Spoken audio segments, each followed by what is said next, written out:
کیا آپ کو معلوم ہے کہ کائنات میں جہنم کی مانند ایسے تاریک ستارے بھی موجود ہیں جو روشنی سمیت ہر شے کو نگل جاتے ہیں؟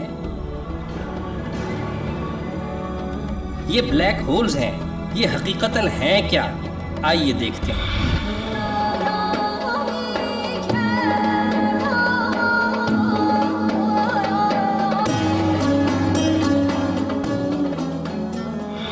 سائنسی تحقیقات کے مطابق جب کوئی بہت بڑا ستارہ، جس کو ریڈ جائنٹ کہتے ہیں، اپنی طبعی عمر گزارنے کے بعد مرنے کے قریب ہوتا ہے تو جہاں ایک طرف اس کا حجم تیزی سے بڑھنا شروع ہو جاتا ہے تو وہیں اس کے اندر تہ بتہ مختلف عناصر پیدا ہونا شروع ہو جاتے ہیں، اور جب اس کے مرکز میں لوہا پیدا ہو جائے تو بس پھر یہ ایک عظیم دھماکے سے پھٹ کر کائنات میں بکھر جاتا ہے۔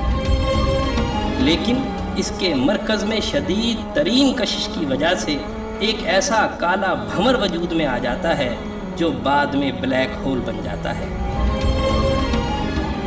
اس کی کثافت اللہ مت پوچھئے۔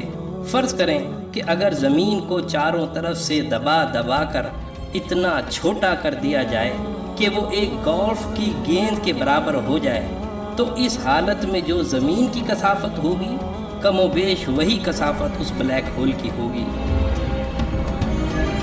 اب رہا کشش کا معاملہ، تو یہ اتنی زیادہ کشش رکھتے ہیں کہ پورے کا پورا ستارہ نکل جاتے ہیں۔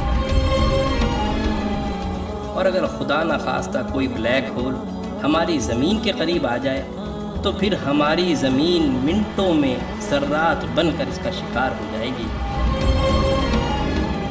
بڑی بڑی کہکشائیں تک اس کی شدید کشش کی وجہ سے اس کے گرد گھومنے پر مجبور ہیں۔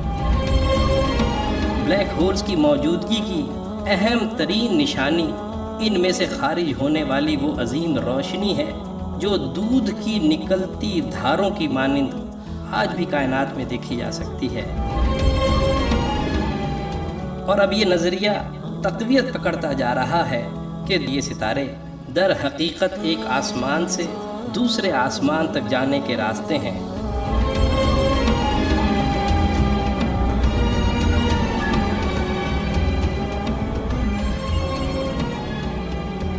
عربی میں راستے کو طریق کہتے ہیں، اور اسی طریق سے طارق نکلا ہے، اور اسی نام سے منسوب سورہ طارق میں یوں آیا ہے: آسمان اور طارق کی قسم۔ اور تمہیں کیا معلوم کہ طارق کیا ہے؟ یہ ستارہ ثاقب ہے۔